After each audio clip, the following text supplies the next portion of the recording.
अगर शौहर मर्द ही ना हो और बीवी के पास ही ना आए और आए भी तो किसी काबिल ना हो। मेरे बच्चे दो तीन चीज़ें बड़ी क्लैरिटी के साथ, चूंकि ये इस वक्त यूं मुझे लगता है कि 100 शादियों में से तकरीबन 10 से 20 के दरमियान ऐसे जिनमें ये प्रॉब्लम होता है।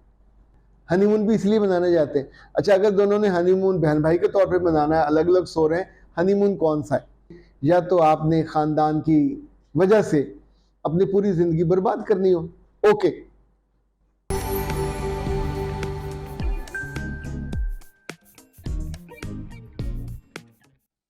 बिस्मिल्लाहिर्रहमानिर्रहीम। खातिर हज़रात, मैं हूं अख्तर अब्बास और आप सबको मेरा सलाम पहुंचे।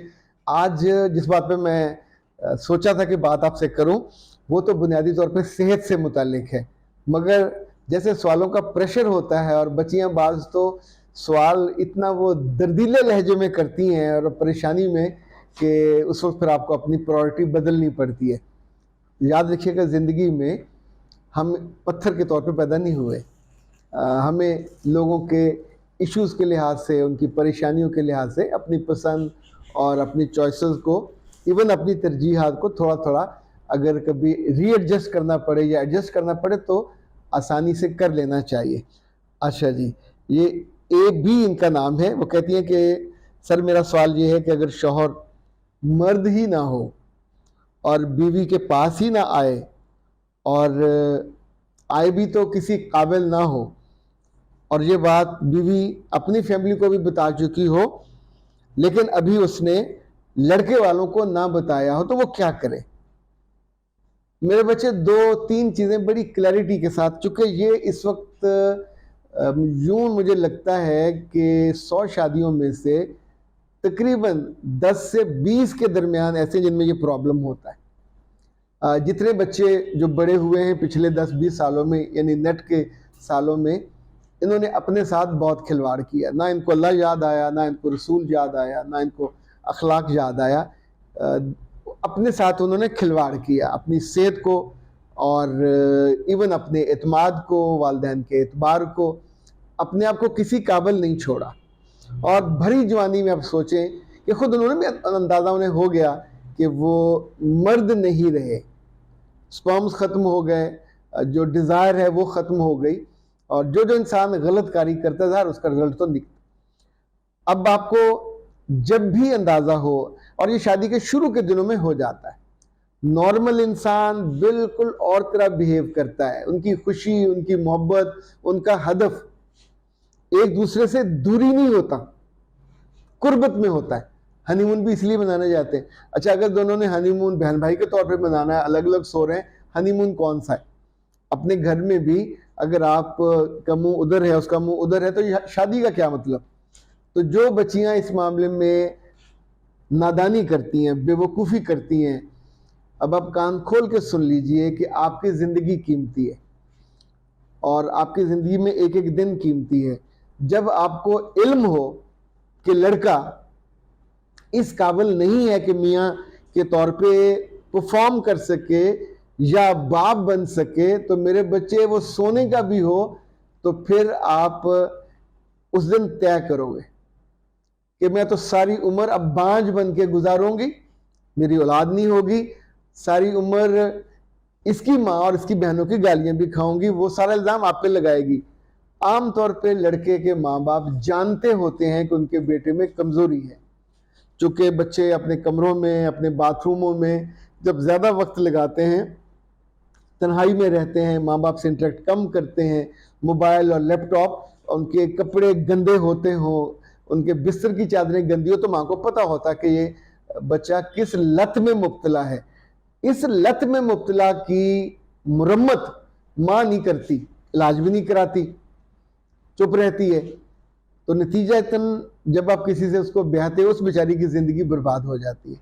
तो प्यारे बच्चे, आपको फौरी तौर पे ये बात आपकी माँ या बाप न करे कि ज़िंदगी में अगर खामी, कमी, कमज़ोरी, कोताही है और लड़की अपने माँ बाप से डिस्कस कर चुकी है, तो मैं मौजू आपको इसका रास्ता बताऊंगा कि माँ बाप को ये बात बराह रास्त नहीं करनी चाहिए। बाद लोगों ने ये तजर्बा किया, दूल्हे को बुला के सामने शर्मिंदा किया, माँ ने किया जब बाप ने किया, तो ये बहुत इंसल्टिंग होता है और ज़ाहिर उसका रिश्ता नहीं बचता। ये बात आपको, लड़की को अपनी सास से या अपनी उसकी जो बहन है उससे बराह रास्त करनी चाहिए पूरी डिटेल के साथ, और उन्हें बताया कि जी मैं अब अपने माँ बाप से बात करने वाली हूँ, क्योंकि मुझे नहीं लगता ये रिश्ता चल सकेगा। अगर वो कहें कि हम इसका कुछ करते हैं तो आपको फिर मैक्सिमम 3 माह का वक्त देना चाहिए, जिसमें उसकी रेगुलर ट्रीटमेंट हो, और अब उसकी रिपोर्ट्स मुझे भिजवाइए कि ये ट्रीटमेंट हो रही है, ये टेस्ट हुआ।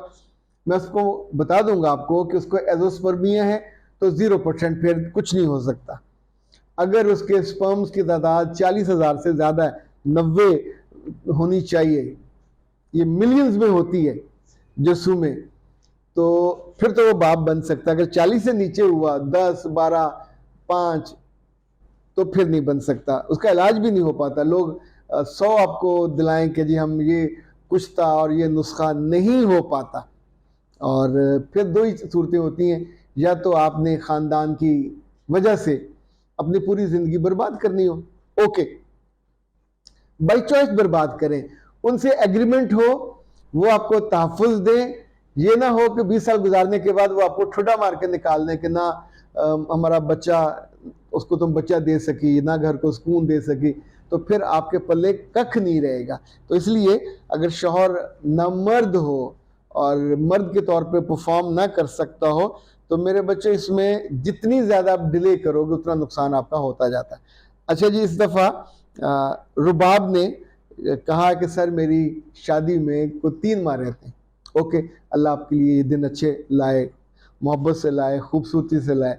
वो कहती हैं कि टेंशन और स्ट्रेस तो बहुत सारी है, चीज़ों की तैयारी की भी है, लेकिन मैं चूँकि स्ट्रेस ज़्यादा लेती हूँ, यहाँ पे छाइयाँ बन गई हैं, और छाइयाँ के साथ साथ यहाँ पे मेरे लाइनें बन गई हैं। तो प्यारे बच्चे, इस मामले में पाकिस्तान हर्बल वालों ने बहुत बच्चियों पे एहसान किया, बहुत ही कमाल। एक तो उन्होंने डॉक्टर साहबा से, डॉक्टर नौशीन से आपके लिए जो सीरम बनाया, ये ऑर्गेनिक है और टेलर्ड होता है, यानी कस्टमाइज जिसको कहते हैं। जब आप उन्हें फ़ोन करेंगे, आपका वो नाम, उम्र, वज़न सब लेके फिर डॉक्टर साहबों को बता के तो आपके लिए ये बनेगा। इसे कहते हैं ऑर्गेनिक ब्यूटी सीरम, ये वाला। और अब ये देखिए जो मेरे पास आया है, ये किसी बच्ची के ईशा नाम का है, और उसकी तारीख भी लिखी हुई है, चूँकि ये कस्टमाइज्ड होता है। अच्छा, इसको आपने यहाँ से लेके तो जहाँ जहाँ पे है वहाँ पे लगाना है, कतरे इसके निकलेंगे।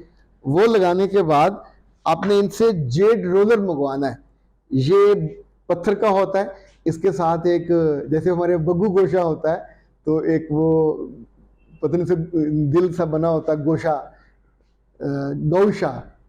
अच्छा, अब ये वाला जो है ये आँख के नीचे का, अगर यहाँ पे है तो आपने सीरम लगाने के बाद धीरे धीरे इसको अपवर्ड्स करना है, यहाँ से इधर, क्योंकि यहाँ जो आते हैं रिंकल्स आती हैं, ये आपको बुरा कर देती हैं, बुरी लगती हैं। तो इसको आप ऐसे करके ऊपर को करेंगे, ऊपर को तकरीबन 5 से 7 मिनट आपने सुबह शाम करना है। फिर ये यहाँ पे हो, इसको आप इसी तौर पे करेंगे। यहाँ पे अगर लंबाई में है तो फिर आप ये जो साइड है यहाँ लगा के सीरम, तो फिर आप इसको यूं करेंगे, यूं करेंगे, यूं करेंगे।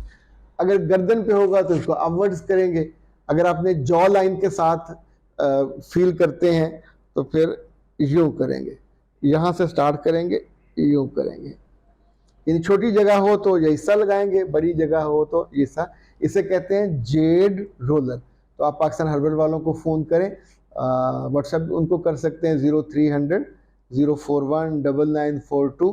तो ये दोनों चीज़ें इकट्ठी हैं और इनका जो असर है वो बहुत शानदार होता है।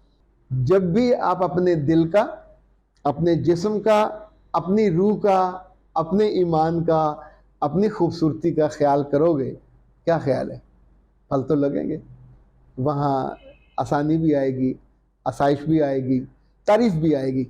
और तारीफ़ जो है लड़की की हो या लड़के की, हमारी खुशी नहीं बढ़ाती, हमारी उम्र बढ़ा देती है। अख्तर अब्बास को दीजिए इजाज़त। अस्सलाम वालेकुम।